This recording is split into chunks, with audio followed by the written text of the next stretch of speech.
Every major economy on Earth, rich or poor, stable or collapsing, democratic or authoritarian, shares one strange, almost unbelievable trait. They are all drowning in debt. Someone is always profiting from it. Governments borrow more during growth. They borrow even more during crises. And even in years of record tax revenue, they outsource their financial survival to the same narrow group of global institutions, the same creditors, the same financial architects, the same gatekeepers who always get paid, no matter what. But here's the real mystery.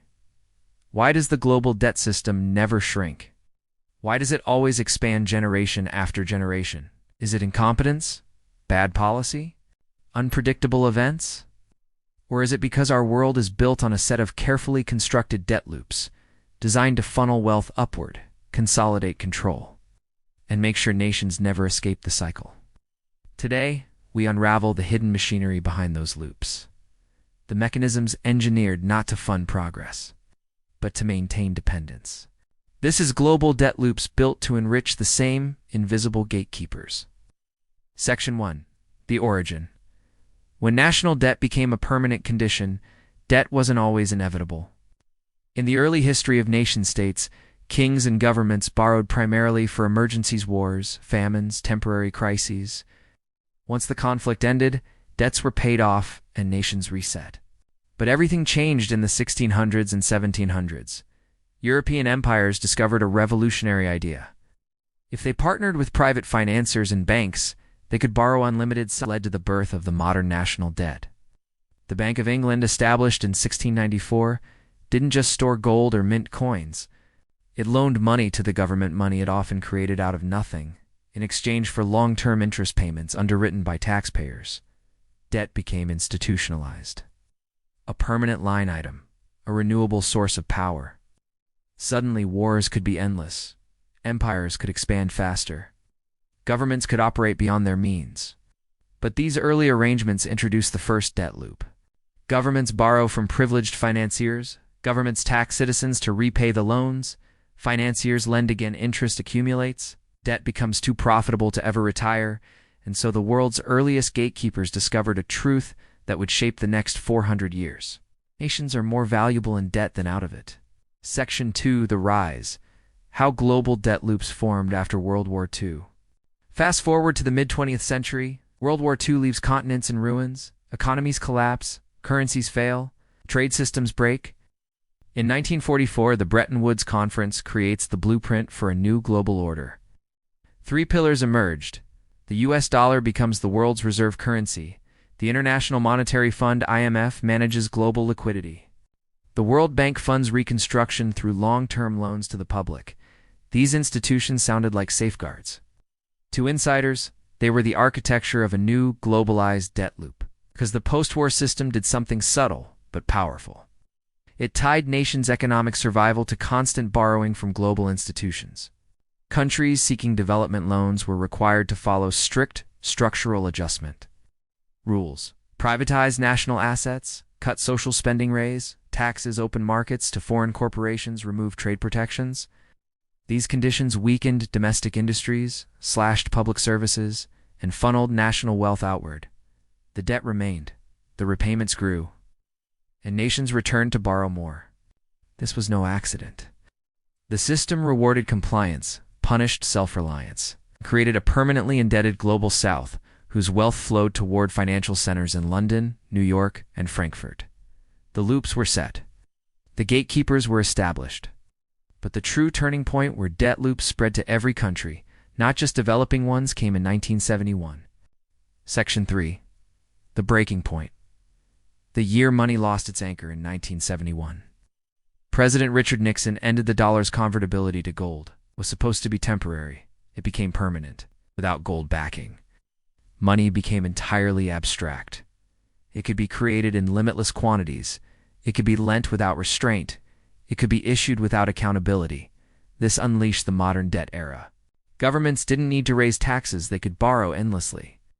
Banks didn't need full reserves. They could multiply debt through fractional lending. Central banks didn't need gold. They could print liquidity at will. And once money creation became unmoored from physical value, the global economy entered a new paradigm, perpetual. Exponential debt growth became the backbone of economic activity. But here's the catch. When money is created as debt, the system only functions as long as new borrowing outpaces old repayment. If borrowing slows, economies contract. Borrowing stops, economies collapse. This is the core of the modern debt loop. Money equals debt, debt must grow, economies must expand.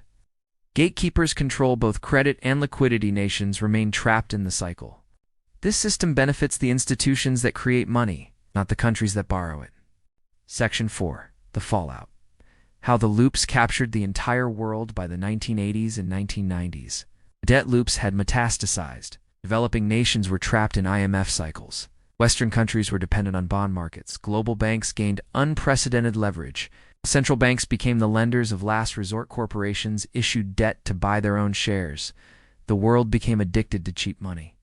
And then came 2008. The global financial crisis should have reset the system.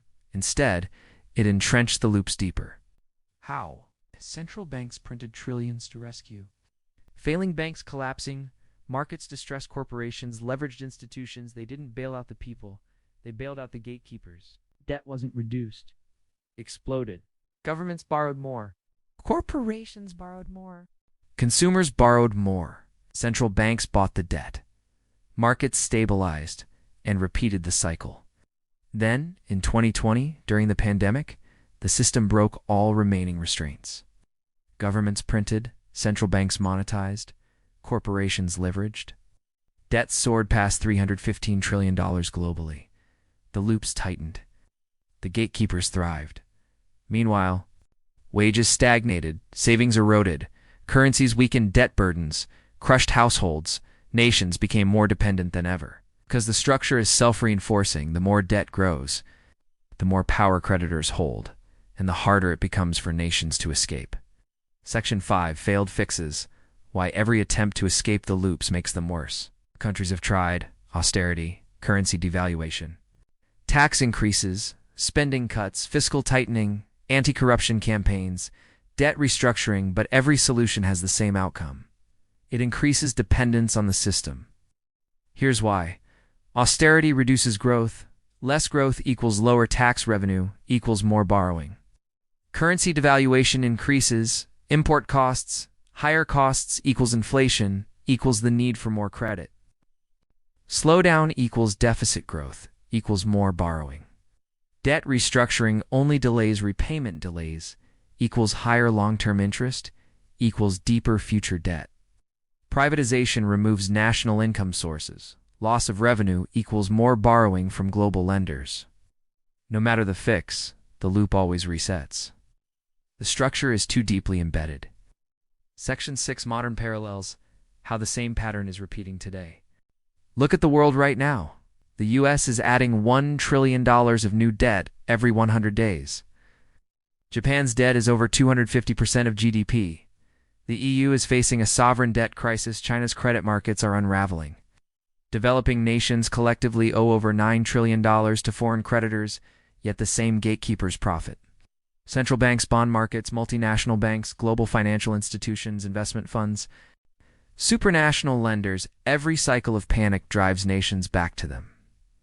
Every interest payment flows upward. Every refinancing deepens dependence. Every bailout strengthens the system. This is the hidden truth. Debt is not merely a tool of finance. Debt is the operating system of global power. And that system was built intentionally. 3 takeaways. 1. Global debt loops are engineered to be permanent, not temporary. They ensure nations can never exit the system, only cycle deeper into it. 2. The same institutions always benefit. No matter the crisis, the gatekeepers profit from interest, control, and dependency. 3. The system is self-reinforcing and self-protecting. Attempts to break free only strengthen the architecture that traps nations. Final warning: a world where debt must always grow is a world heading toward a tipping point. One where currencies weaken, governments lose autonomy, and national destinies are shaped not by voters, but by creditors. The loops cannot expand forever. Something will eventually give. The only question is, when the global debt machine finally resets, Yes. Who will control the next system that replaces it?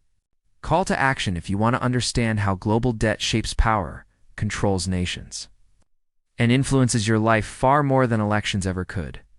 Make sure to like, subscribe, and turn on notifications, because the next chapter is already unfolding.